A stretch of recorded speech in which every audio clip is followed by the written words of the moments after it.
Saya pengen ada komunikasi yang baik antara umat Islam dan Kristen, Sob. Jadi bukan sebuah komunikasi yang saling caci memaki gitu loh, Sob. Apa yang membuatkan umat Islam dan umat Kristen, saudara sebangsa dan setanah air nih, di Komal ini sering caci maki? Karena adanya miskomunikasi gitu loh. Karenamu, masalahnya karenamu. Bukan gitu, Sob. Yang Bentar, Riz. Kristen. Ntar, aku sapa Ustadz Wafi dulu. Silakan. Kau ngomong Silakan. melulu. Assalamualaikum Ustadz. Waalaikumsalam warahmatullah untuk Ustadz Yusuf, walanatullah untuk Mas Edis. Laknatullah.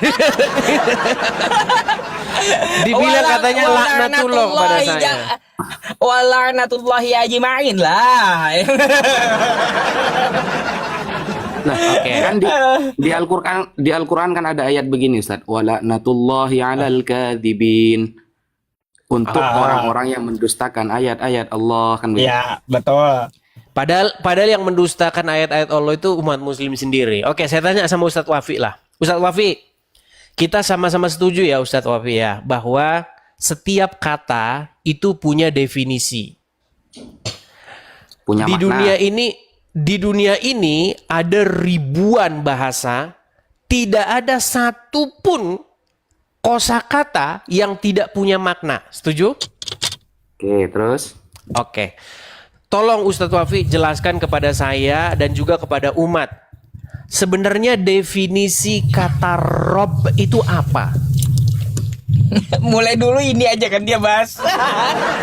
Enggak, karena memang ini intinya gitu loh. Intinya itu. Jadi kita itu harusnya sama-sama mengakui Yesus Robnya orang Kristen, Bapa di surga Robnya orang Kristen, Roh Kudus Robnya orang Kristen. Sementara Robnya umat Islam itu Allah dan Muhammad. Jadi kita nggak akan debat lagi. Udah, kita akan saling menghargai, hidup berdampingan. Percaya omongan saya. Coba Sob. Ustadz Wafi, apa definisi Rob? Jadi begini Mas Edis. Saya hampir 1 tahun, kalau saya hitung ya, hampir 1 tahun nggak diskusi sama antum. Saya kira antum sudah berkembang gitu loh. Ternyata masih jalan di Nggak. tempat. Nggak dijawab. Mundur dia mundur. Mundur. Nggak dijawab. Ya, jadi kata Apa definisi Rob? Ya. Robbun itu arti aslinya Robbun itu kan pemilik. Oke. Nah, pemilik. Nah, Pemimpin. Robbun itu kalau dalam bahasa Indonesia biasanya menjadi kata majmu', diidofahkan. Nah, disandingkan. Ketika Robbun itu disandingkan, maka Robbun bisa bermakna 2. Oke. Kalau disandingkan nih, Oke. bisa bermakna Macet Ustadz Wafi. Tetapi ketika lafal Robbun itu sendirian, maka Robbun cuma maknanya 1, yaitu Tuhan. Begitu. Nah, ini namanya bahasa Arab. Bahasa Arab ya. Oke. Nah, di dalam Al-Quran, di dalam surah Yusuf misalnya, itu ada Robbun yang bermakna raja. Karena disandingkan kepada sebuah kalimat, sebuah kata. Di sisi lain, di dalam Al-Quran ada ayat Rabbus samawati wal ardh. Tuhan yang menciptakan langit dan bumi. Nah, karena disandingkan, jadi punya 2 makna dia. Bisa untuk Tuhan, bisa untuk makhluk. Sama seperti di dalam Bible. Di dalam Bible nih, ketika disandingkan, Robbun itu bisa bermakna beda selain Tuhan. Seperti para suami yang harus ditaati oleh istri-istrinya. Itu para suami wajib ditaati oleh istri-istrinya sebagai Robbun, sebagai Tuhan. Oke. Kalau di dalam Bible. Itu jawaban saya. Monggo. Oke, baik. Oke. Jadi begini Ustadz Wafi, lalu dalam keadaan seperti apa atau apa syarat-syaratnya sehingga seorang manusia itu bisa disebut sebagai Rob? Betul nggak? Dia harus seorang pemimpin. Dia harus seorang pengatur. Dia harus seorang yang menetapkan. Setuju nggak bahwa ketika seorang mendapatkan mempunyai kedudukan yang seperti itu, maka dia bisa dipanggil sebagai Rob. Atau Ustadz Wafi sendiri jelaskan dalam keadaan atau syarat-syarat apa yang harus dipenuhi seseorang supaya dia bisa dipanggil Rob. Pemanggilan Rob itu tidak harus dia menjadi seorang pemimpin. Pemanggilan Rob itu tidak harus dia menjadi seorang raja. Kan sudah saya jelaskan di awal. Rob itu berbeda dengan status. Beda ya. Status, kalau yang saya bahas tadi itu adalah makna dari lafal, bukan status. Kalau status yang dibahas bukan makna lafal, maka suami itu bisa disebut dengan Robbul Mar'ati, pemilik seorang perempuan, suaminya. Itu ada di dalam Bible berbahasa Arab. Nah, saya coba yang ini, uang Ustaz. nih. Saya punya uang nih. Maka saya bisa disebut dengan Robbul Mali, pemilik uang. Betul. Begitu saja sebenarnya. Oke, berarti kalau seorang memimpin, menetapkan, maka dia menjadi Rob juga ya? Apa ini? Pemimpin apa? Kan harus ada dua kata kan? Misalnya begini, ada satu kelompok nih. Ada satu kelompok. Nah, di mana kelompok ini kan punya kepala. Kepala itu pemimpinnya, dia yang menetapkan. Dia yang mengatur, dia yang mimpin. Nah, maka dia itu dapat disebut sebagai Rob nggak? Oh, beda bahasa Arabnya. Kalau pemimpin di sebuah kelompok, itu di dalam bahasa... Ini ketakutan mereka. Loh enggak, benar. Nah, Jadi cari di majalah misalnya. Bentar deh sama Ustadz. Atau di Al-Quran. Ustadz Wafi, Ada saya aman. tutup dulu. Ustadz Wafi, bentar sebelum ditanggapi, saya tutup kamera dulu dan saya diam. Nanti kesannya kan keroyokan katanya. Nah, jadi saya diam ya sama Ustadz Wafi dulu ya, teman-teman. Lanjut. Setuju. Oke. Jadi begini Ustadz Wafi. Nah, Tadi kan saya Anda itu Mas Edis, mendefinisikan. tunggu dulu ya. Saya itu Mas Edis, membaca majalah bahasa Arab, membaca kitab bahasa Arab itu bukan setahun 2 tahun, 9 tahun. 9 tahun. Jadi saya tidak pernah menemukan dalam konteks bahasa Arab pemimpin di sebuah kelompok kecil itu sebutannya Rob, bukan. Kalau kelompok besar? Itu ada istilahnya qaid, pembimbing. Kalau Ada kelompok besar? istilahnya imam. Apa? Kalau di kelompok besar bisa disebut sebagai Rob nggak? Nah, kalau di kelompok besar biasanya sebutannya sayyid. Oke. Lalu kenapa itu di dalam surat Yusuf itu dia disebut sebagai Rob? Itu raja, bukan pemimpin kelompok, raja. Di mana dia dikatakan raja? Nggak ada di situ dikatakan raja dia. Duh, kan Al-Quran pakai bahasa Arab, Dis. Bukan, di dalam surat Yusuf ayat 23 itu Gak ketika mungkin lah di Yusuf. surat Yusuf tertulis raja, Dis. Kan ini Oke, bahasa Arab, kan? gini aja dah, biar enak kita. Menurut Al-Quran berapa robnya Nabi Yusuf? Robnya Nabi Yusuf satu. Robnya Nabi Yusuf satu. Kenapa di dalam surat Yusuf ayat 23 dia punya 2 rob? Oh enggak, yang kedua itu, yang raja itu bukan robnya Yusuf, tapi robnya penjaga penjara saat Nabi Yusuf nitip salam. Itu konteksnya. Tapi dia bilang Robbi loh. Oh, coba cek di ayatnya. Oke, saya tampilkan ya surat Yusuf ayat 23 ya. Oke, Yusuf 23. Setelah ini saya tanya balik ya. Boleh. Harus. Kadang-kadang kita itu debat kusir nggak berujung ya karena begini nih. Oke, saya balikkan dulu kamera saya ya. Bentar. Kau minta besarin nggak? Oh boleh dibesarin Sob, biar enak Sob, biar kelihatan Sob. Oke ya. Ini surat Yusuf ayat 23 ya. Kelihatan ya? Ya. Oke. Di sini jelas-jelas dia kata-kata ya innahu nih. Aduh, sebentar. Sabar. Tidak ada internet. Sabar Sob, tenang. Nih ya. Kelihatan nggak kata-kata innahu rabbi, betul nggak? Terus? Nah, waktu dia mengucapkan innahu itu artinya sesungguhnya, rabbi. Ini maksudnya kata rabbi ini ditujukan kepada siapa? Kepada raja.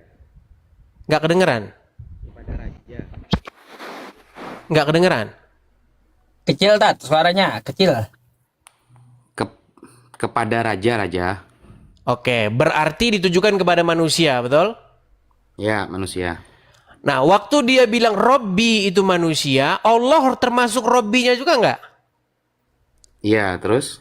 Berarti berapa Robnya Nabi Yusuf di sini? Gini, boleh saya jawab? Boleh nggak saya jawab nih? Gini, sebelum dijawab, saya cuma bilang begini. Gini, Ustadz, yang menjadi keprihatinan saya, ketika kita menyebut Yesus sebagai Tuhan, Bapa di surga sebagai Tuhan, itu sebenarnya sama kayak begitu loh, Ustadz. Jadi Yesus itu Rob kami, Bapa di surga juga Rob kami, begitu. Oh, paham. Maksud Anda, kata Tuhan yang disematkan kepada Yesus bukan Tuhan penguasa, tapi hanya sekedar pimpinan di bumi, gitu. Emang definisi Tuhan itu apa? Lah, kan gini, Anda bertanya ke saya, seolah-olah Robbun itu ada yang manusia, ada yang sang penguasa segalanya. Nah, itu sama Tergantung seperti kami. Rob itu siapa dulu gitu Tunggu loh. dulu. Ini saya perjelas dulu. Anda mengatakan sama seperti kami, Ustadz. Mengatakan Yesus itu sebenarnya Tuhan, Bapa Allah Tuhan. Berarti, kalau boleh saya simpulkan, Yesus menurut Anda bukan Tuhan sang penguasa semesta, bukan ya? Berarti sekedar pemimpin umat di bumi, begitu? Ustadz, tidak ada definisi Tuhan yang artinya itu pencipta langit dan bumi, Ustadz. Rob itu, Tuhan itu definisinya adalah seseorang atau sesuatu yang kepadanya kita menaklukkan diri. Tuh, berarti Yesus menurut Mas Edis sama seperti status Robbi yang bermakna raja di surat Yusuf. Bapa di sorga juga statusnya begitu, sama juga.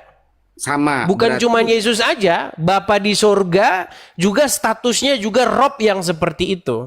Karena definisi Rob itu ya itu. Berarti Bapak di surga pun bukan penguasa langit dan bumi. Gak berat ini Nah, definisinya. kan Rob juga. Kan disebut Rob juga. Begini loh Ustadz, kita itu bukan membicarakan sesuatu yang di luar yang sedang kita bahas. Definisi Rob atau definisi kurios adalah apapun yang kepadanya kita menaklukkan diri. Begitu loh. Berarti Bapak di Jadi- surga dan Yesus bukan penguasa dalam konteks disebutan Rob ya. Siapa bilang? Ini makanya saya bilang diskusi kita ini agak Katanya- sulit gini. Biar Ustadz paham yang ada di dalam kepala saya. Gini loh. Kalau Ustadz tanya sama saya, atau sebenarnya pengertian Al-Quran sendiri, setan itu bisa jadi robnya seseorang nggak? Bisa. Bisa. Makanya sekarang itu tergantung apakah kita menjadikan dia sebagai rob kita gitu loh. Makanya sebenarnya begini Ustadz, apa yang saya temukan dari Al-Quran dan yang saya temukan dari Al-Quran dan Alkitab itu sebenarnya ya sama aja. Bahwasanya seseorang itu kalau dia mau jadi orang yang Kristen sejati, dia itu harus mengambil Bapa di surga sebagai robnya dengan perantaraan firman-Nya atau anaknya yang diutus ke dunia. Dan juga dengan perantaraan Roh Kudusnya. Jadi Yesus dan Roh Kudus itu Rob yang datang daripada Bapa di surga. Jadi dengan menjadikan Yesus Tuhan, dengan menjadikan Yesus Rob, itu tidak menjadi kemusyrikan seperti yang ada di pikirannya orang Islam. Karena orang Islam sesungguhnya melakukan hal yang sama. Mereka menjadikan Sekarang saya tanya balik Muhammad... ya. Oke, mereka menjadikan Muhammad sebagai robnya. Bagaimana cara umat muslim menjadikan Muhammad sebagai robnya? Dengan cara tahluk, patuh, taat kepada Muhammad. Makanya ketika Muhammad berkata, orang muslim harus berseru, sami'na wa ata'na. Kami mendengar dan kami taat. Intinya sama aja kok. Jadi intinya Iya. Islam Paham. menuhankan Allah dengan perantaraan Muhammad, Kristen menuhankan Bapa di surga dengan perantaraan Yesus dan Roh Kudus. Oke. Selesai diskusi kita. Oke. Silakan. Berarti kalau boleh saya simpulkan begini Mas Edis. Islam menuhankan Allah melalui jalur Nabi Muhammad. Ya. Berarti apapun yang diperintahkan Nabi Muhammad itu statusnya diperintahkan oleh Allah. Betul. Nah, pandangan Islam Mas Edis, Allah ini sang penciptanya. Nabi Muhammad adalah wasilahnya. Nah, kalau memang sama seperti itu, berarti pemahaman Mas Edis di dalam kekristenan adalah Bapa adalah sang penciptanya, Yesus hanya seorang utusannya. Tidak ada bagian dari Bapa, tidak disebut sama seperti Bapa, tapi dia hanya pemimpin yang diperintahkan untuk mengabarkan saja. Betul seperti itu berarti? Enggak betul juga. Duh, gimana kok gak betul? Katanya Iya, karena apa? Karena begini, kita itu gini, yang sering kita salah ini pahami antum itu gini sudah hampir loh. jadi Islam loh sekarang. Begini, yang sering kita yang salah pahami itu, kita tidak bisa membedakan sang pencipta dengan Tuhan, gitu loh. Gini, Ini makanya antum sudah begini hampir Ustaz. jadi orang Islam barusan. Dis. Gini Ustaz, Hampir biar sedikit lagi, enak coba. kita Ustaz Yusuf Wafi. Bisa nggak seseorang ganti sang pencipta? Gak bisa. Nggak bisa. Bisa nggak seseorang ganti Tuhan? Gak bisa. Nah, ini makanya kita debat kusir. Padahal di dalam Al-Quran, orang itu bisa ganti Tuhan. Makanya ada orang yang Tuhannya itu bukan Allah. Yang Tuhannya itu adalah hawa nafsunya. Yang Tuhannya itu adalah patung. Yang Tuhannya itu adalah ulama. Makanya ganti Tuhan itu bisa. Tetapi ganti sang pencipta tidak bisa. Makanya kita debat kusir terus di sini, Ustaz. Ya, makanya titik tekan saya bahwa status Nabi Muhammad dengan status Yesus itu sama, kata Mas Edis. Jadi dia ini hanya pengertiannya. Iya, hanya bukan statusnya yang sama, pengertiannya sama. Iya, maksudnya itu tugasnya sama, status pengertiannya sama. Nah, berarti ketika kita mentaati Nabi Muhammad yang notabene-nya perintah itu datang dari Allah, Mas Edis mentaati Yesus yang notabene perintahnya datang dari Sang Bapa. Bapa di surga. Berarti Yesus dengan Nabi Muhammad adalah utusan Sang Pencipta. Begitu. Saya betul? tidak mengakui Muhammad utusan Sang Pencipta. Itu masalahnya. Bukan, perbandingan kamu tadi. Perbandingannya kurang lebih ya. Berarti Yesus ini utusan, Nabi Muhammad utusan. Jadi mereka adalah utusan. Di balik mereka ada Sang Pencipta yang mengutus dan mengatur mereka, betul? Ya, tetapi dalam konsep ini saya tidak mengakui bahwa Allah itu Sang Pencipta dan Muhammad utusan Sang Pencipta gitu. Iya, saya tidak sedang bahas itu. Yang saya bahas adalah status kedudukan Nabi Muhammad dengan Yesus sama-sama utusan. Kan kamu kan mengatakan kita tidak perlu berdebat lagi kalau sudah sepakat, kan begitu? Ya, nah masalahnya begini sekarang. Masalahnya kenapa kita tidak mengikuti Yesus, malah mengikuti Muhammad? Karena kalau mengikuti Muhammad, maka kita itu akan seperti Muhammad. Setuju nggak? Oh, berarti kalau kita mengikuti Yesus, kita akan sama seperti Yesus, kena salib juga nanti. Inilah. Berarti kalau mengikuti Muhammad, kita akan seperti Muhammad tinggal di Arab. Oh iya dong. Iya dong. Jadi begini, maksudnya begini. Mengikut itu maksudnya seperti apa sih? Mengikut itu maksudnya kita itu meneladani. Temanya begini. Lebih pantas mana mengikuti Nabi Muhammad atau mengikuti Yesus? Ah, itu. Gitu. Jadi intinya itu sebenarnya begini. Menjadi Kristen adalah membuat dirimu semakin hari semakin serupa dan segambar dengan Yesus. Menjadi Islam adalah membuat dirimu semakin hari semakin serupa dan segambar dengan Muhammad.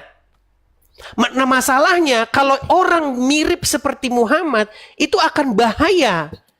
Karena Muhammad di dalam Al-Quran itu dicontohkan sebagai orang yang berbuat salah dan berbuat dosa.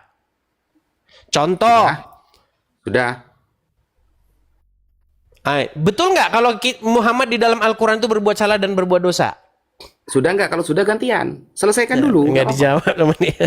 Udah selesaikan dulu. Nanti saya jawab semua itu. Lanjut. Iya, sebelum Anda jawab, betul nggak Muhammad di dalam Al-Quran digambarkan sebagai seseorang yang berbuat salah dan berbuat dosa? Nggak ada itu. Contoh, saya kasih contoh. Ya. Di dalam surat Abasa, ayat yang pertama sampai yang keenam, di mana di situ ada seorang buta yang datang kepada Muhammad. Lalu Muhammad berwajah masam. Dia bermuka masam dan berwajah sepet. Tetapi jikalau para pembesar-pembesar Quraisy yang datang, yakni orang-orang yang kaya, maka Muhammad melayaninya. Nah, disitulah Muhammad kena tegur oleh Allah. Setuju? Nggak setuju. Nanti saya jelaskan itu. Coba jelaskan. Aja setuju, main setuju aja. Coba jelaskan. Oke. Nih ya. Surah Abasa. Tapi setelah saya jawab, saya bertanya balik. Setelah Boleh, saya bertanya balik. silakan.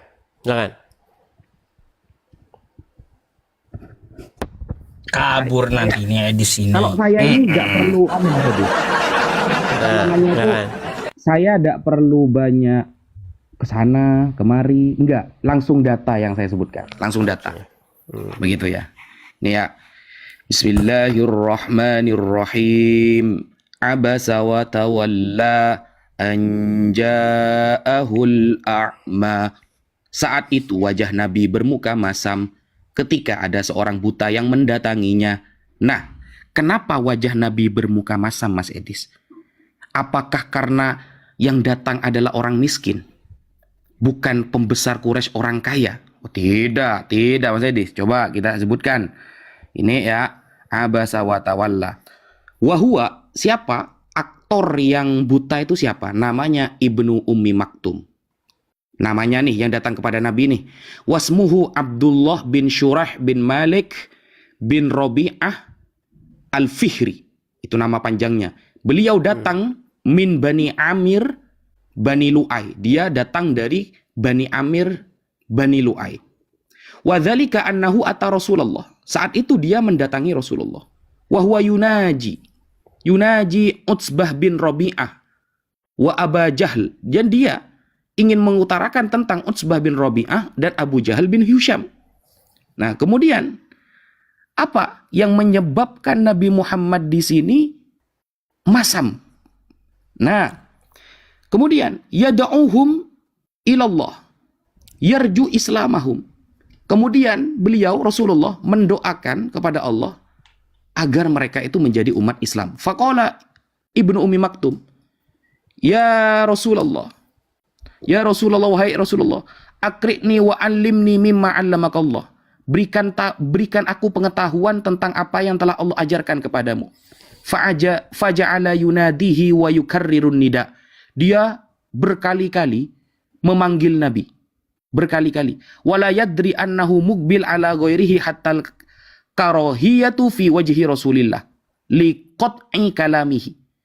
Karena dia berkali-kali memanggil Nabi dan memotong ucapan Nabi sampai menyebabkan wajah Rasulullah tidak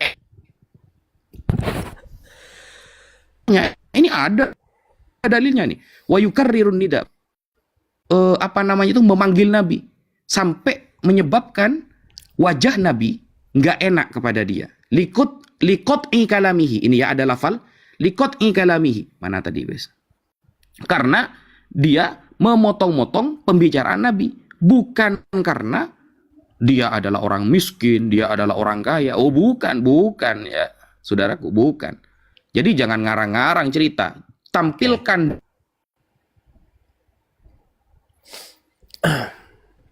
Macet-macet. Putus-putus, Ustaz. Walaupun udah dipanggil gurunya Yusuf PI, tapi masih babak belur juga. Gak apa-apa. Nah, nih ya. Ini tunggu dulu saya mau tanya balik. Enak aja nanya terus. Nah, tunggu. Nah, ini ya, liqat'i kalamihi karena memotong-motong pembicaraan Nabi. Sekarang saya tanya kepada Mas Edis. Ya. Sekarang saya tanya ke Mas Edis. Nih. Misalnya begini.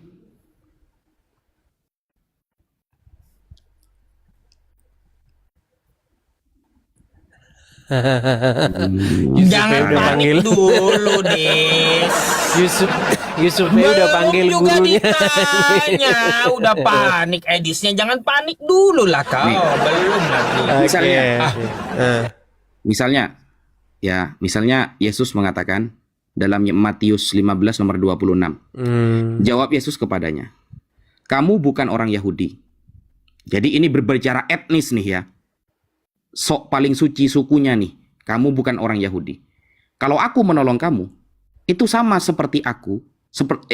seperti orang yang mengambil makanan anak-anaknya dan memberikannya kepada anjing. Bayangkan. Jadi, Yesus punya ajaran, kalau bukan orang Yahudi gak boleh ditolong. Sama seperti anjing. Berarti orang-orang di luar Yahudi itu adalah anjing, kata Yesus. Dalam Matius 15 nomor 26. Apakah seperti ini ajaran kasih, Mas Edis? Baik. Kalau bukan orang Yahudi, berarti gak boleh ditolong. Dan statusnya sama seperti anjing. Bayangkan. Baik, pertanyaan yang bagus ya. Baik. Ini Jelasin kalau gini kan lah. diskusi cakep.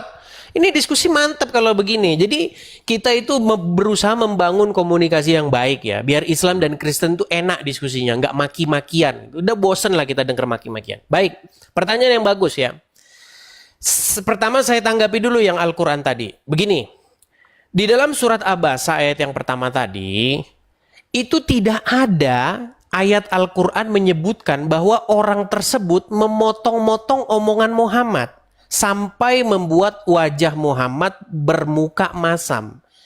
Itu yang dibaca Ustadz Wafi, itu adalah pelintiran Al-Quran, bukan Al-Quran. Ingat sekali lagi, itu tidak pernah ada di dalam Al-Quran. Seandainya itu benar bahwa Muhammad berwajah masam karena ada seorang buta yang motong-motong omongan Muhammad, pasti Allah Subhanahu wa Ta'ala akan membela Muhammad karena orang tersebut nggak punya tata krama di hadapan Nabi. Orang tersebut tidak punya sopan santun, tidak punya itikat yang baik di hadapan seorang nabi.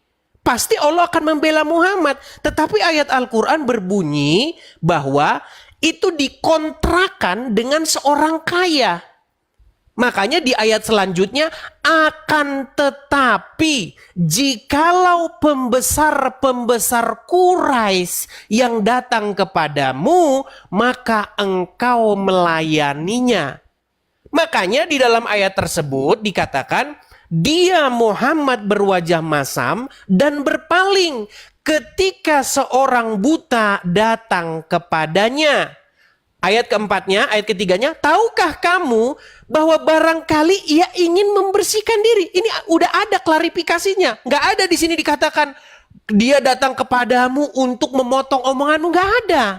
Di sini jelas loh. Tahukah kamu barangkali ia ingin membersihkan dirinya dari dosa.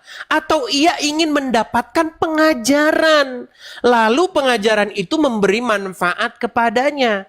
Nah ini aslinya, ini Al-Qur'annya, bukan pelintiran yang dibacakan oleh Ustadz Wafi tadi. Lalu dikatakan di ayat 5-nya, adapun orang-orang yang merasa dirinya serba cukup, maksudnya adalah pembesar-pembesar Quraisy yang orang kaya, serba cukup punya duit, maka kamu melayaninya. Nah ini sebenarnya Al-Quran ini membongkar sosok Muhammad yang membeda-bedakan orang. Kalau sama orang miskin ibarat kata begini, sekarang banyak ustadz, banyak pendeta, pastor yang mata duitan. Kalau jamaahnya miskin, nggak punya duit, susah itu dihubungin, nggak bakal ada waktu. Di mana Pak Pendeta, di mana Pak Ustadz, tolong Pak Ustadz begini, sibuk. Tapi kalau orang kaya, jamaahnya kaya, dia siap.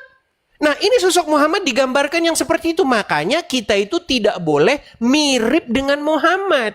Kita harus mirip dengan Yesus. Kemudian, masalah Matius tadi. Di situ kalau kita baca konteksnya, itu adalah peristiwa di mana seorang perempuan Kanaan datang kepada Tuhan Yesus. Dia memohon kepada Tuhan Yesus sesuatu. Harus dibaca sampai selesai loh. Baca sampai selesai. Terima kasih, terima kasih. Ketika kita membaca itu secara utuh, di situ perempuan Kanaan itu meminta sesuatu kepada Yesus, tetapi Yesus mencobai perempuan Kanaan itu dengan kata-kata seperti ini. Tidak baik memberikan roti yang diperuntukkan untuk anak-anak lalu melemparkannya kepada anjing. Itu adalah sebuah perumpamaan. Sama seperti ketika orang Indonesia ngomong ada udang di balik batu. Bukan berarti si itu udang, enggak. Nah, kemudian perempuan itu menanggapi Tuhan Yesus. Tetapi anjing itu pun makan dari remah-remah yang jatuh dari meja tuannya. Tahu nggak apa respon Tuhan Yesus pada akhirnya? Dia membenarkan seorang perempuan Kanaan tersebut. Makanya dibaca secara penuh. Makanya Tuhan Yesus mengasihi baik orang-orang Yahudi maupun perempuan Kanaan sekalipun. Begitu. Makanya dibaca yang utuh. Silakan. Jadi begini teman-teman, bedanya nih jawaban saya dengan Mas Edis. Kalau jawaban saya diambil dari namanya tafsir Ma'alimut Tanzil. Para ulama, pakar dalam Al-Quran. Sedangkan jawaban Mas Edis tentang Bible, kita dengar dari seorang Edis TV. Jadi begitulah ya. Jadi ketika Mas Edis melarang kita untuk memberikan pemahaman Al-Quran dari para ulama, secara tidak langsung, dia sedang menjelaskan Bible-nya sesuai otaknya dia, sesuai kehendaknya dia. Nah, ini bedanya. Islam itu dalam memahami konteks apapun di dalam Al-Quran, kita serahkan kepada ahlinya, Mas Edis. Namanya para ulama. Jadi kita tidak bisa mau memaknai Al-Quran, kelemahan kita dalam bahasa Arab, lalu dimaknai oleh ulama yang pakar bahasa Arab, beliaulah yang tahu konteksnya. Sedangkan ketika Mas Edis menolak ulama nih keterangannya, Anda hanya pakai terjemahan. Di sisi lain, Anda memaknai Bible Anda sesuai kehendak Anda sendiri. Kalau misal yang datang kepada Nabi Muhammad adalah orang kaya, lalu Nabi Muhammad itu senang, ahlan wa sahlan kalau orang kaya, maka tidak mungkin ada surah Al-Kafirun. Kita cek surah Al-Kafirun yang datang orang-orang pembesar Arab semua yang menawarkan kepada Nabi. Apakah Nabi kemudian ahlan wa sahlan, selamat datang wahai saudaraku, lalu Nabi itu kayak senang gitu kedatangan orang kaya? Oh tidak, saudaraku. Kita lihat ya. Bismillahirrahmanirrahim. Qul ya ayyuhal kafirun. Katakanlah wahai Muhammad, wahai orang-orang kafir, la a'budu ma ta'budun.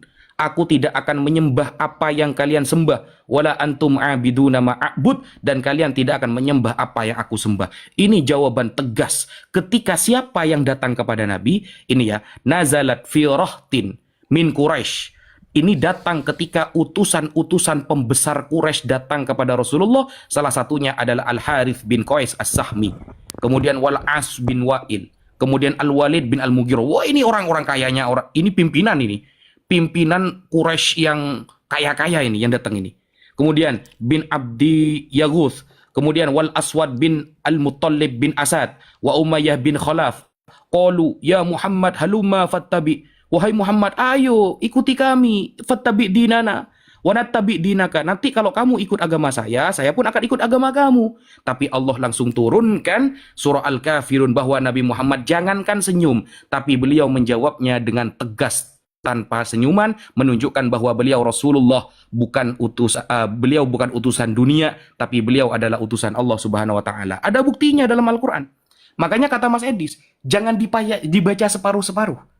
Hanya ketika Ibnu Ummi Maktum datang, Nabi Muhammad mukanya masam, lalu ditafsiri, oh nanti kalau ketemu orang kaya, Nabi Muhammad akan senang. Ternyata ketika turun surah Al-Kafirun, Nabi Muhammad tegas, wahai orang-orang kafir, kata Nabi Muhammad. Bukan begini, wahai saudaraku, mohon maaf ya, mohon maaf, afwan, al-afuh, saya tidak bisa ikut kamu. Oh tidak, Nabi Muhammad mengatakan, ya ayyuhal kafirun, wahai orang-orang kafir. La a'budu ma ta'budun. Aku tidak akan pernah menyembah apa yang kalian sembah. Apakah Nabi Muhammad kememes-kememes? Senyum-senyum karena di depannya orang kaya? Tidak, saudara. Itu tertulis dan diabadikan oleh Allah di dalam surah Al-Kafirun.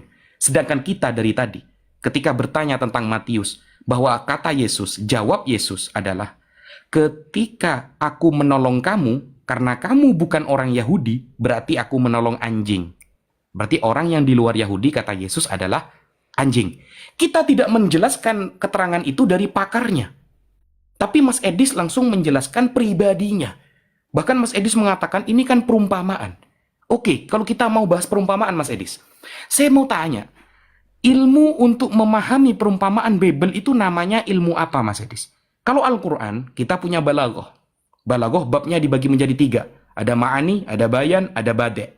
Kemudian di dalam Al-Quran itu ada yang namanya itu istilah lughatul arabiyyah al-fusha. Ketikan bahasa Arabnya harus fasih.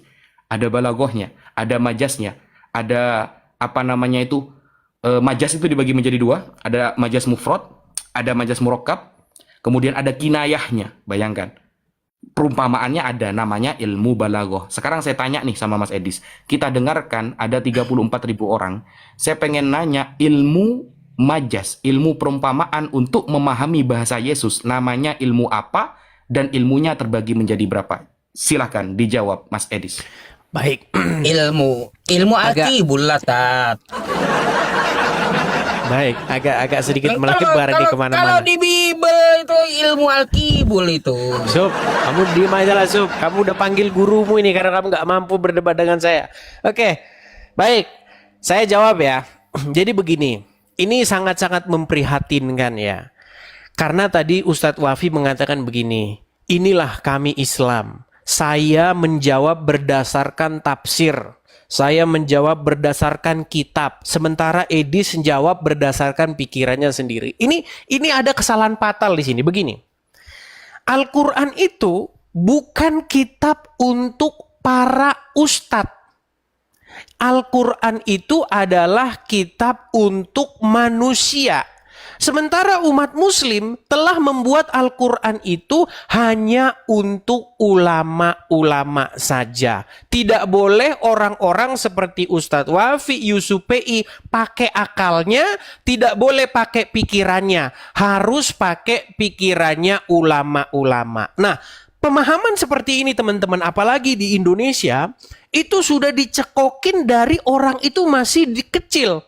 Kamu nggak boleh nafsir Al-Quran karena kamu nggak punya otak dan nggak punya pikiran. Yang boleh nafsir Al-Quran itu hanyalah ulama-ulama saja. Nah, berangkatlah kamu ke pondok pesantren, kirim duit kamu ke sana. Nah, inilah yang mengakibatkan umat tidak bisa berpikir, umat tidak bisa punya pemahaman, umat tidak berkembang, sehingga yang berpikir haruslah para ulama saja. Sehingga apa? Sehingga orang berbondong-bondong dikirim ke pondok pesantren untuk manggut-manggut apa kata ulama mereka. Yang demikian itulah kesesatan mereka yang tidak melampaui batas. Padahal di dalam Al-Quran tidak ada ayat yang mengatakan bahwa orang biasa tidak boleh berpikir, orang biasa tidak boleh menafsirkan atau memahami Al-Quran. Gak ada.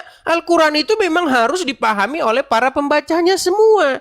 Siapapun yang membaca Al-Quran itulah yang harus memahaminya. Gak boleh harus, kalau saya gak boleh harus pakai otaknya si Anu. Gak boleh begitu, Ustaz.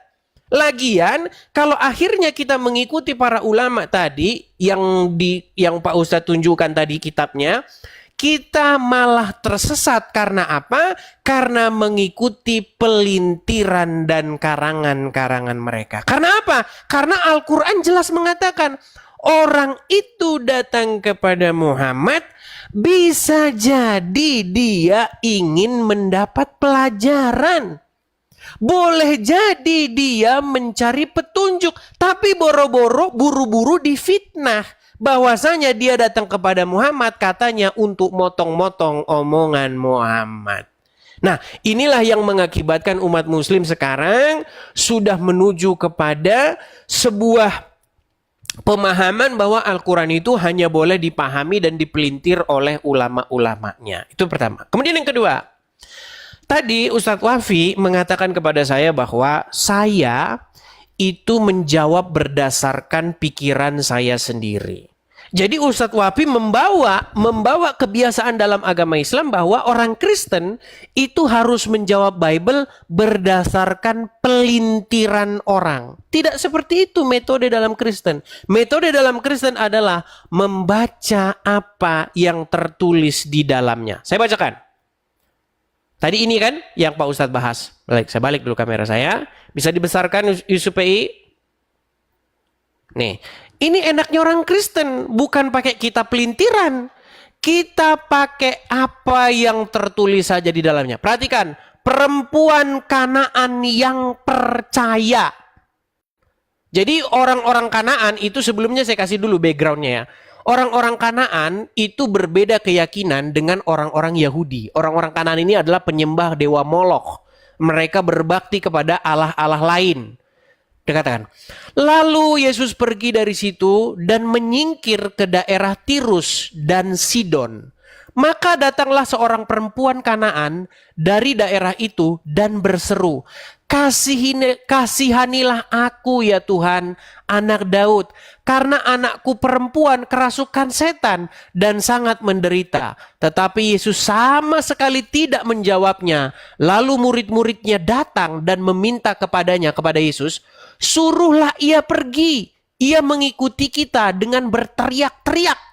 Jawab Yesus, aku diutus hanya kepada domba-domba yang hilang dari umat Israel. Tetapi perempuan itu, perhatikan, jangan selesai. Kalau umat Muslim kan kalau baca sampai sini doang. Ya. Lanjut. Untuk mohon maaf nih, Ya, umat lanjut. Muslim sering membaca sampai di sini titik. Untuk apa? Untuk bersyahwat rohani. Iya, ada apa-apa. Coba Tenang, biar saya ayatnya selesaikan. tadi. Iya, Saya coba, selesaikan coba. dulu. Hmm. Kenapa umat Muslim berhenti sampai sini? Karena sampai di sini mereka sudah ereksi syahwat rohaninya. Makanya dia nggak mau baca ayat selanjutnya. Karena di ayat selanjutnya ini akan menempeleng mukanya mereka. Perhatikan. Jawab Yesus, aku diutus hanya kepada domba-domba yang hilang dari umat Israel. Tetapi perempuan itu mendekat dan menyembah dia sambil berkata, Tuhan, tolonglah aku. Tetapi Yesus menjawab, tidak patut mengambil roti yang disediakan bagi anak-anak dan melemparkannya kepada anjing. Kata perempuan itu, benar Tuhan, namun anjing itu makan remah-remah yang jatuh dari meja Tuhannya. Apa kata Tuhan Yesus? Ini jawabannya, ini jangan dibuang. Maka jawab Yesus, maka Yesus menjawab dan berkata kepadanya, hai ibu, besar imanmu, maka jadilah kepadamu seperti yang kau kehendaki. Dan seketika itu juga anaknya sembuh. Perhatikan ini. Apakah di sini Tuhan Yesus mencampakkan perempuan itu? Mengatakan bahwa perempuan itu nggak pantas dia menerima roti itu? Akhirnya apa? Besar imanmu ibu, terjadilah apa yang kau kehendaki. Ini luar biasanya. Makanya kalau baca itu, sebentar, saya balikan dulu kamera saya. Kalau baca itu harus sampai selesai. Supaya apa? Supaya kalian tidak ejakulasi dini. Pertanyaannya Silakan. pertanyaan saya tentang bahwa itu diketahui sebagai majas. Ilmunya ilmu apa itu? Baik. Jadi begini, ya. Apakah kalau kita sedang berbicara sesuatu yang mengambil contoh-contoh, misalnya ada udang di balik batu, misalnya, atau seorang laki-laki yang memuja perempuan, engkaulah matahariku. Kan ada lagunya, engkaulah matahariku. Apakah itu langsung dia matahari? Kan tidak. Ketika kita berkata, Saya nanya ilmunya. ada udang, tenang, ada udang di balik batu. Apakah kita lagi ngomongin udang yang ada di balik batu? Kan tidak. Nah, ketika Yesus berkata, tidak baik memberikan roti, yang roti ini sebenarnya diperuntukkan untuk anak-anak nih. Tetapi kok malah dilemparkan kepada anjing? Apa kita berbicara soal anjing? Tidak. Itu berbicara mengenai sebuah metafor. Makanya kalau baca Iya, Bible ilmunya itu, namanya apa? Ilmunya namanya apa? Ya pakai akal logika lah. Gimana? Ya kan? Akibul Kita begini loh, Wafi. Kita itu tidak boleh. Dikibuli dari tadi teman-teman. Ya itu penonton yang Akibul menilai. ilmunya. Gini saja. Kita tidak usah saling menilai. Semua dikembalikan kepada penonton. Nah, silakan tanggapannya. Ternyata saya 5 menit mendengarkan jawaban Mas Edis dikibuli kita. saya kira begini. Ada ilmu sastra tentang pemahaman Bible bahwa perumpamaan ini nanti arahnya ke sini, perumpamaan ini arahnya ke sana. Saya kira ada keren lah gitu ya. Karena begini Mas Edis, kita disajikan kitab suci Bible dalam pandangan Anda ya, itu dalam berbahasa Indonesia, sudah berbentuk bahasa Indonesia. Jadi, kalau memang perumpamaan itu sesuai otak kita masing-masing, maka jangan pernah salahkan umat Islam ketika umat Islam memahaminya sedemikian rupa. Karena kita sudah disajikan bahasa Indonesianya, gak ada ilmunya gitu loh. Beda sama Quran Mas Edis. Kalau Quran, sebelum belajar Quran nih, Rasulullah sudah mengatakan, ini bukan saya ya, ini bukan pribadi saya yang mengatakan kita harus ikut ulama, bukan dari saya. Tapi dari orang itu diturunkan Al-Quran oleh Allah, siapa? Nabi Muhammad Sallallahu Alaihi Wasallam. Begitu. Kata Nabi Muhammad, ini bukan ngarang dari saya Mas Edi. Ini bedanya. Saya tidak pernah pakai otak saya gitu loh. Tapi saya menggunakan otaknya Nabi Muhammad Sallallahu Alaihi Wasallam, sang pembawa risalah, sang pemegang Al-Quran. Apa kata beliau? Innal ulama warathatul anbiya. Sesungguhnya para ulama adalah pewaris para nabi. Innal anbiya lam yuwarithu dinaron wala dirhaman. Para nabi itu tidak mewariskan uang, tidak mewariskan dirham. Innama warrathu al-ilmah. Tapi para ulama mewariskan ilmu. Faman akhadha bihi faqad akhadha bi khattin wafir. Maka ilmu, ini saya baca terjemahannya. Kamu kan minta terjemahannya. Warisan tersebut ia telah mengambil bagian dari banyak. Berarti dia sudah mengambil banyak dari bagian para nabi. Ketika yang diambil dari para ulama adalah ilmunya. Yang ngomong seperti itu bukan saya Mas Edis, tapi adalah Nabi Muhammad SAW. Itulah bedanya Islam. Dikasih tahu cara memahaminya oleh sang pemegang Qur'annya. Ikuti ulama, karena dia pewaris para nabi. Kita nggak pakai otak-otak sendiri, sehingga sampai pemahamannya kayak orang nggak ada otak gitu loh. Bukan. Kita ikut Nabi Muhammad itu sesuai dengan tuntunan dari Allah. Begitu. Beda sama Mas Edis. Mas Edis tadi mengatakan, pakai apa ilmu perumpamaannya? Ya pakai akal logika. Sehingga, kalau pakai akal logika, maka tidak memungkinkan orang-orang itu akan memahami secara maksimal. Tidak bisa. Satu ayat Al-Quran, Mas Edis, dipahami dalam Al-Quran. Bisa dipahami ayat ini turun siang hari atau turun malam hari. Namanya ayatul laili wa ayatul nahar. Ada namanya nasikh dan mansukhnya. Belum kita belajar asbabun nuzulnya. Belum kita belajar asbabul wurudnya. Belum kita belajar majas kinayahnya. Belum kita belajar muqaddam muakhornya. Belum kita belajar banyak. Gitu loh. Apakah itu dari kita? Oh bukan. Itu bukan dari kita pribadi Bang. Itu dari sang pemimpin syariatnya, yaitu Nabi Muhammad SAW. Makanya enak ada orang yang bisa memahami secara maksimal.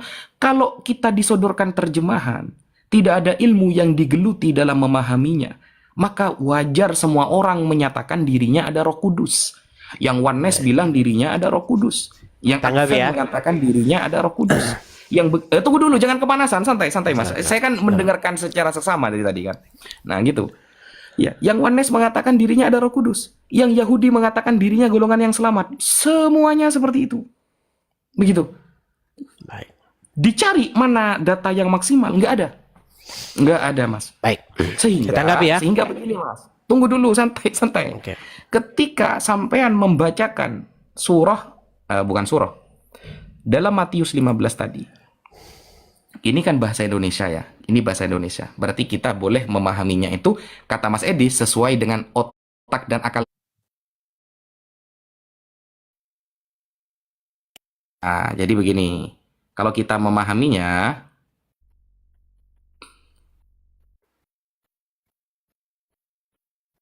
nah, karena kata Mas Edis itu sesuai dengan akal kita, saya memahaminya begini nih. Yesus menjawab, aku diutus hanya kepada domba-domba yang hilang dari kalangan Bani Israel. Ini bukan perkataan saya ya, perkataan Yesus. Dan ini berbahasa Indonesia.